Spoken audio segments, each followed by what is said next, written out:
you guys, it's Jennifer and welcome back to Little Green Farmhouse. Today I'm here to talk about the week 3 challenge in the home organizing challenge that I'm doing along with a blog called A Bowl Full of Lemons. I will link that for you in the space below. So what we're doing here is that for 14 weeks I'll be organizing different areas of my home while I follow this blog that kind of gives tips and ideas for organizing certain areas of your house. The first week I organized the kitchen. This last week was the pantry.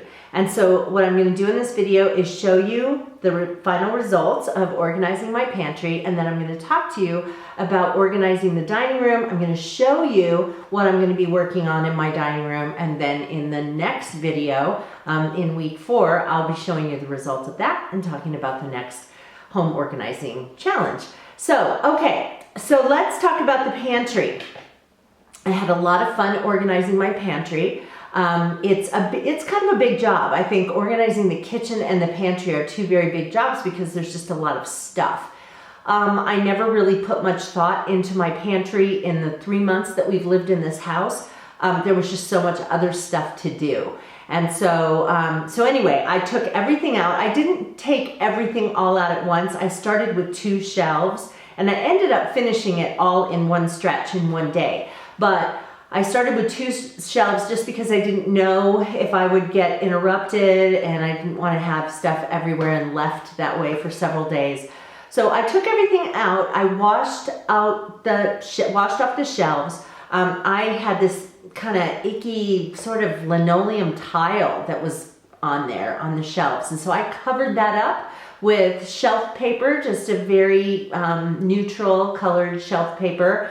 I used some kind of riser sort of things for cans, and I got some baskets and a canister carousel kind of a thing, some baskets for the walls. I did a lot of different things where I'd gotten supplies for that to make the space more functional. Okay, so you can see my pantry here. I have decided to work on just 2 shelves to begin with. I don't know why the previous owners put like a linoleum floor tile on top of this. I mean, I get it that wood shelves are hard to clean. You know, they just kind of, you use a sponge on them and it just kind of leaves linty stuff and everything. So it actually is nice to put something onto a shelf like this in a pantry that is easy to wipe off. And so I'll give them that. It is easy to wipe off, but it's a linoleum floor tile. So I have gotten some shelf paper and I cannot remove this. I mean, this is like, I don't know, sealed on with cement or something. So I'm just going to put this over the top. At some point in the future, if I don't like it, I'll just take these shelves out and we'll start over again. But that's what I'm going to do. Doesn't that look so much better? Really nice difference. Okay, you guys, here's the pantry.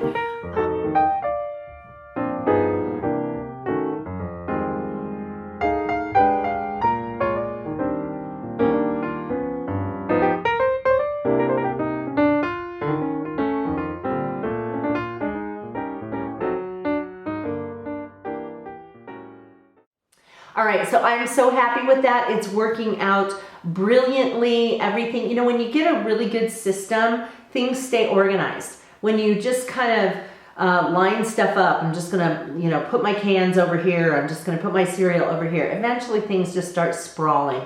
So if you get a good system, and I think that if you get some things that, like baskets or, you know, whatever, containers that corral things together, I think that things tend to stay organized for a longer period of time. So that was a really fun one. Okay, so next is the dining room. And let me just say that my dining room doesn't have a lot of stuff. So it's not like there's a bunch of junk to organize or a bunch of dishes in there to organize. I really have decorating issues in my dining room right now.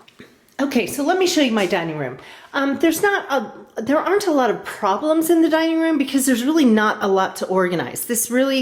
What's going on in here is really the result of us having moved in and not making the dining room a priority in terms of decorating. I am going to show you the drawers in my sideboard table over here. I organized those 2 years ago when I did this challenge in my other house, and I really like how I organized those 2 drawers, so I'll show you those. As you can see, we've got some artwork on the floor that hasn't been hung up yet. We have hung a few things. Okay, so this sideboard needs to have some kind of display of our decorative things.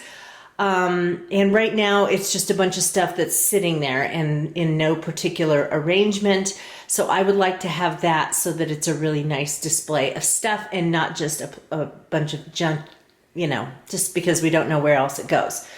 You know, maybe a more interesting centerpiece than this. This is a candle holder. This piece of furniture here, it has some extra books in the bottom, which are fine. I kept them there in my old house too. In our old house, we had this really nice display of this Indian pottery from my husband's grandparents. And there are even some more pieces that are out in a box that we haven't unpacked yet. And he had them really nicely displayed in our other house. And so I'm going to put John to work on that because this stuff's just sitting here. It's no particular order. In this one, the top, I need to arrange the stuff that's on top because that's in no particular order, and I had a cute display of decorative things in our other house. These are just, I have an antique children's book collection, and so this is where I have those things, and that's fine, except that there's another candle holder. Do I need more candle holders? So that part's fine, and down there are some scrapbooks, and so those are gonna stay there. So let me go ahead and show you the drawers. Okay, here they are. It can be hard to store placemats because if you have them all laying set on top of set on top of set, you don't see the ones on the bottom. So here what I have done is I've taken my placemats and I've rolled them. I stack them up and I roll them up, and then they fit in there nicely and you can see what you have. Over here, I have cloth napkins, and over on the top right, there are some napkin rings. But I really like how this, you know, I had the same stuff in these drawers 2 years ago, but I had them all kind of stacked on each other, so it looked super messy and I could hardly close the drawers. But once I rolled up the placemats, it made up all kinds of extra space. I even have room for more sets of placemats, as you can see. So anyway, as you can see, this is really going to be more about a decorating challenge in here for me this week than it is going to be about organizing stuff.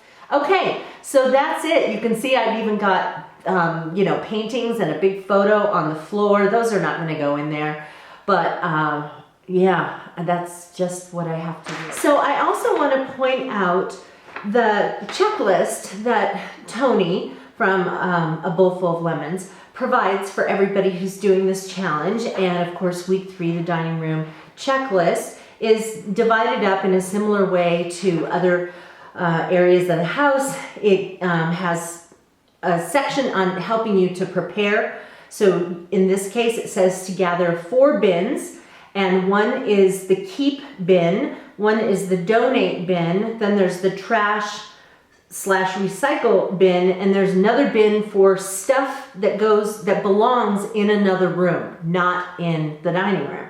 Then it has sections on sorting, cleaning, and organizing, and as always, a section at the bottom that is your shopping list if there are some things you need to go buy, and your to-do list if you have ideas for things you want to do that are not the same as what's listed here. So in my case, I'm going to be listing decorating things. I'm going to provide this, as always, in a coordinating blog post. Look in the comment box below this video and you'll see coordinating blog post. It will take you over to the specific post that I create to go along with this video. I will provide a link for you over to Tony's website and a link that goes specifically to all of a whole PDF with all of the 14 checklists for the challenge. So you can get that really easily. And also in that blog post, I will put links to the different organizing supplies that I used in organizing the pantry. So if you are interested in any of those things, then you can click on those. And in most cases, I gave you a link over to Amazon, but I think there was one thing, I don't know. I think there was one thing that I couldn't find on Amazon, and so it's a link to Bed Bath & Beyond. So anyway, be sure to check out my blog post for all of those additional resources. Tune in next week for week 4 of the challenge, and I will show you how it turned out. Take care, you guys. Bye-bye.